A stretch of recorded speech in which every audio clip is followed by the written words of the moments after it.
Morning student, today we read geography. देखिए, history का आपका वर्क कंप्लीट हो चुका है, लेकिन आज से ज्योग्राफी शुरू होती है। चैप्टर 16 से आपकी ज्योग्राफी शुरू होती है, इसलिए हम इस चैप्टर को पहला लिखेंगे चैप्टर 1। यानी कि आज हम today we read chapter 1 in geography. Chapter name is सौरमंडल में हमारी पृथ्वी, our earth in the solar system. यानी कि सौरमंडल में हम अपनी पृथ्वी के बारे में जानेंगे और अन्य ग्रह किस प्रकार से उनके बारे में रीड करते हैं। देखिए, फर्स्टली इंट्रोडक्शन। रात में जब आप छत या किसी खुले स्थान पर लेटते हैं या और आसमान की ओर देखते हैं तो अनेक चमकती हुई छोटी छोटी आकृतियाँ दिखाई पड़ती हैं। ये सभी देखने में अच्छे लगते हैं। आपने सोचा होगा कि ये सब क्या है। आप जब कभी छत पर देखते हैं तो आपने देखा छोटी छोटी वहाँ चीज़ दिखाई देती हैं जो देखने में बहुत अच्छी लगती है। आपने कभी सोचा होगा ये तारे हैं, क्या हैं? देखिए, पहला पढ़ते हैं हम। ब्रह्मांड मीन्स यूनिवर्स। पृथ्वी के ऊपर फैले हुए अनंत आकाश में जो अनेक तारे, ग्रह, उपग्रह, क्षुद्र ग्रह, उल्का, निहारिका आदि हैं, इनसे मिलकर ही ब्रह्मांड बना है। यानी कि पृथ्वी के ऊपर जो आकाश में तारे हैं, जो भी ग्रह हैं, उनसे मिलकर क्या बना है हमारा ब्रह्मांड। ब्रह्मांड का आकार अनिश्चित नहीं है, यानी कि ब्रह्मांड का जो आकार है वो स्थिर नहीं है,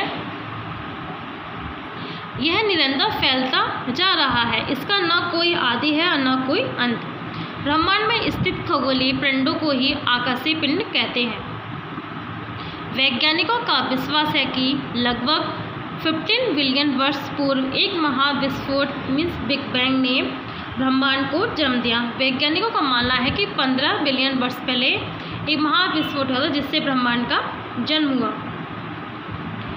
कणों के फैलने से ब्रह्मांड में ऊर्जा तथा द्रव्य का अपार भंडार बन गया है। सूर्य के प्रकाश को पृथ्वी तक पहुंचने में लगभग 8 मिनट का समय लगता है। यानी कि सूर्य का जो प्रकाश है वो धरती तक आने में उसे 8 मिनट का समय लगता है। सूर्य पृथ्वी से लगभग 15 करोड़ किलोमीटर दूर स्थित है। इससे ब्रह्मांडीय दूरियों का आसानी से अनुमान लगाया जा सकता है। नेक्स्ट हमारा देखिए तारामंडल। आकाश में तारों के कुछ समूह पाए जाते हैं जो एक निश्चित प्रतिरूप या आकृति के निर्माण करते हैं। बेबीलोन और मिस्र के प्राचीन निवासियों के द्वारा अधिकांश तारामंडलों की पहचान बहुत पहले की जा चुकी थी। खगोलज्ञों ने ब्रह्मांड में 88 तारामंडलों को खोजा है।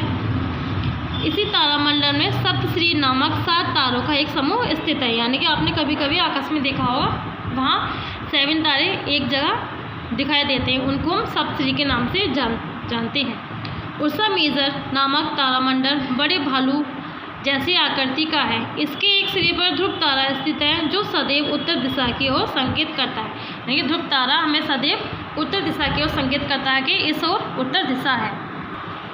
नेक्स्ट देखिए मंदाकिनी यानी कि गैलेक्सी।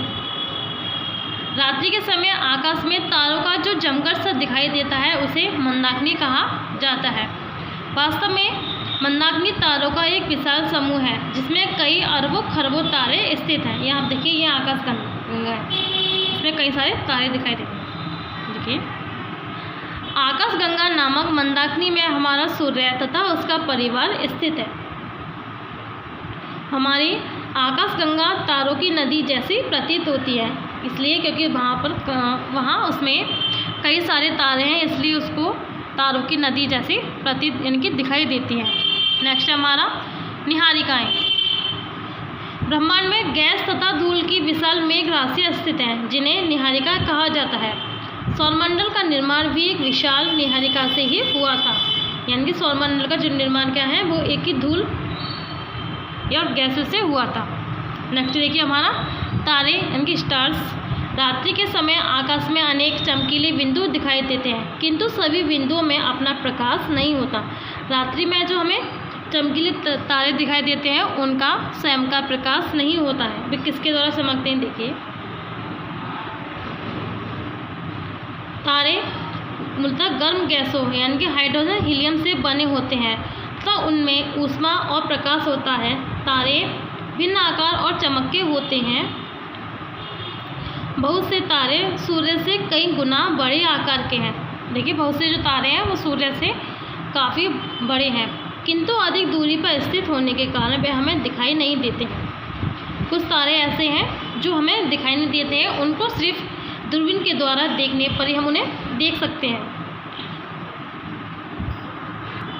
नेक्स्ट देखिए, ग्रह जो आकाशीय पिंड तथा किसी तारे की तीव्रता का पथ में परिक्रमा करते हैं उसी प्रकाश से ही चमकते हैं, उन्हें ग्रह कहा जाता है। उदाहरण देखिए, पृथ्वी एक ग्रह है, इसमें अपनी ऊष्मा तथा प्रकाश नहीं है, ये सूर्य के प्रकाश से प्रकाशित होती है।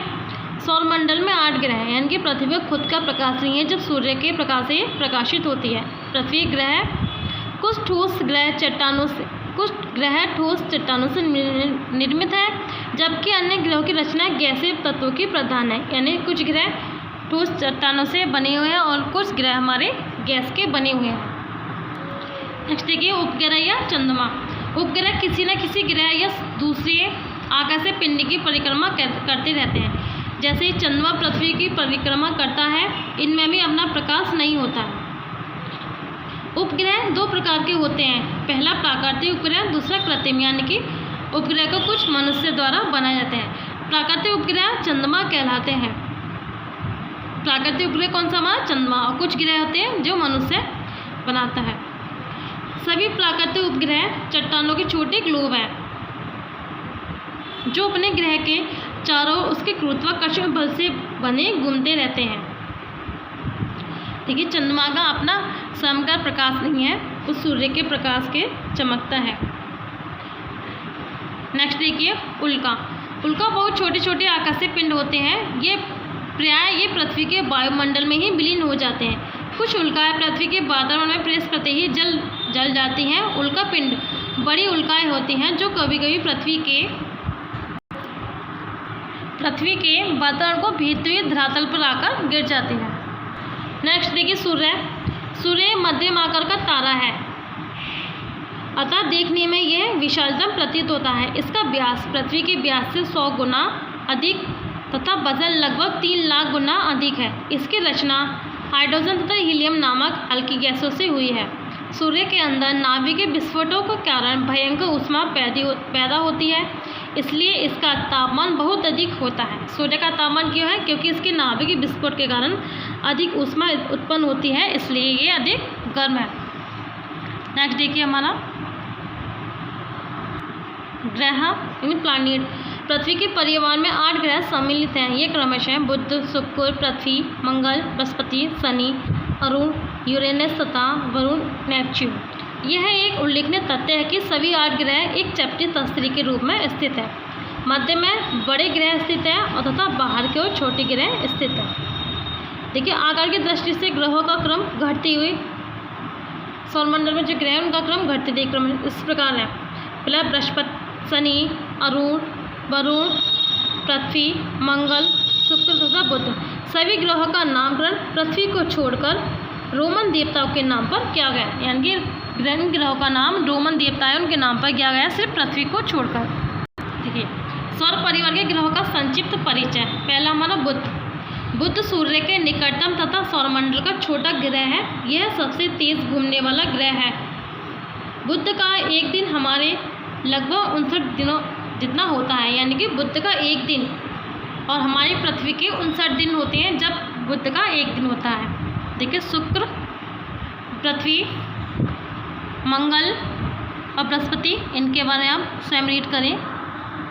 नेक्स्ट देखिए, चंद्रमा हमारा निकटतम पड़ोसी। चंद्रमा पृथ्वी का एकमात्र प्राकृतिक उपग्रह है जो पृथ्वी से लगभग 3,84,400 लाख किलोमीटर दूर स्थित है और पृथ्वी से चौथाई आकार का है। यह पृथ्वी का एक चक्कर 27.3 दिनों में पूरा करता है और अपने अक्ष पर 720 घंटों यानी कि 30 दिनों में एक बार घूमता है। रात्रि में यह आकाश में सबसे अधिक चमकीला दिखाई देता है, किंतु इसमें अपना प्रकाश नहीं है। सूर्य का अपना प्रकाश नहीं है, सॉरी चंद्रमा का अपना खुद का प्रकाश नहीं है, वह सूर्य के प्रकाश से चमकता है। ठीक है, ये सूर्य के प्रकाश को ही परावर्तित करता है। इसका एक भाग हमारी दृष्टि से ओझल रहता है इसका कारण यह है कि चंद्रमा अपनी धुरी पर परिभ्रमण तथा पृथ्वी के चारों ओर परिक्रमा लगभग एक ही गति से पूरा करता है। यानी कि जिस भाग को हम देखते हैं उस भाग पर दिन होता है और जिस भाग को हम नहीं देख पाते उस चंद्रमा के भाग पर रात्रि होती है। यानी कि हम सिर्फ चंद्रमा का आधा भाग ही देख पाते हैं, चंद्रमा को पूरा नहीं देख पाते। देखिए, पृथ्वी की परिक्रमा करते हुए चंद्रमा हमें प्रतिदिन घटता और बढ़ता हुआ दिखाई देता है। ऐसा इसलिए है क्योंकि चंद्रमा का सूर्य से प्रकाशित भाग ही हम देख पाते हैं। अमावस्या से पूर्णिमा तक चंद्रमा का आकार बढ़ता हुआ तथा पूर्णिमा से अमावस्या के बीच घटता हुआ दिखाई देता है। आपने देखा होगा जब अमावस्या आती है तब से चंद्रमा का आकार धीरे धीरे करके बढ़ना शुरू हो जाता है और पूर्णिमा को पूरा चंद्रमा निकलता है और पूर्णिमा से अमावस्या के बीच पूर्णिमा से चंद्रमा का आकार घटना शुरू हो जाता है। इस क्रम को चंद्रमा की कलाएं कहते हैं। चंद्रमा इन सभी कलाओं से एक बार 29.5 दिन में गुजरता है। चंद्रमा पर वायुमंडल का अभाव है। इसका धरातल बहुत ऊबड़ खाबड़ है, गर्तों से युक्त है। यहाँ हवा और जल की भी अभाव है। अंतरिक्ष यानों की सहायता से मानव चंद्रमा पर पहुँच चुका है, किंतु वहाँ जीवन की कोई संभावना नहीं है। यानी कि मनुष्य चंद्रमा पर तो पहुँच गया है लेकिन वहाँ जीवन की कोई संभावना नहीं है। Chapter is finished. I hope you all are understand this chapter and thank you.